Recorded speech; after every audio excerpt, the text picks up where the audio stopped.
Okay, so we talked a little bit about tapping on this project here, but I wanted to talk about more tapping to depth, okay? So I didn't get into it a whole lot in some of the videos, so I want to talk about that now. Now look, on the drawing that we have, you notice that here we have 3/8/16 thread that's down to about 0.3, and even over here we have one that goes down to, let's see here, down to 0.4.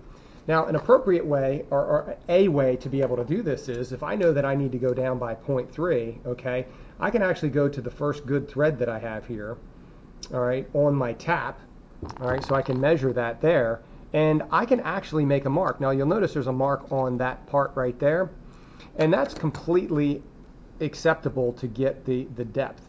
Now, it's kind of important to consider this, because in this nylon material, it's very easy to tap a little bit too deep. So putting marks on there, using markers, I've even seen some people use rubber bands and put it around the thread. That way you make sure that you don't go a little deep.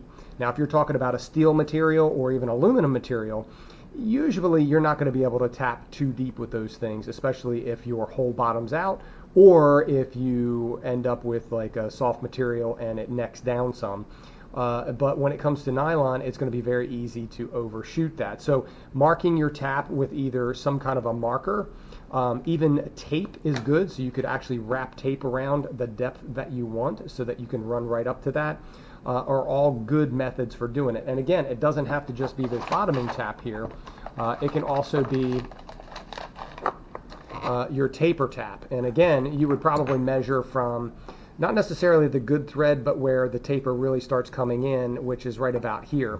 So you don't have to do it from the very tip, okay, but rather right where the threads start to form, right about here.